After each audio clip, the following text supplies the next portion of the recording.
In fact, now what I'm going to do is I don't want it to be perfectly flat across the top. So maybe I'll grab some faces, like I'll grab all these faces, and I'll just rotate.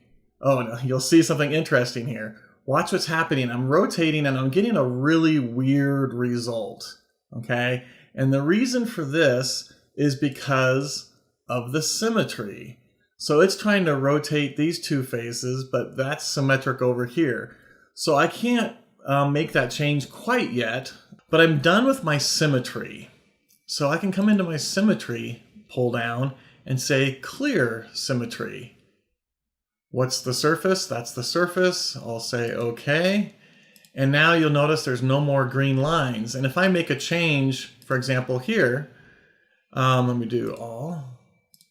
If I were to, for example, pull that face out, it only happens right there. It's not happening all the way around. Okay, so I mentioned I wanted to kind of angle maybe these top faces a little bit, so I'll grab those. Let me do all like so. And I'm kind of looking at it from the front. So let's just rotate that up a little bit. You can kind of see how we're going to start to deform our pumpkin. So I don't want to go too crazy, maybe just at a slight angle, but I can grab and move all of these faces around. And so now you can start kind of really tweaking with the design of what your pumpkin's going to look like.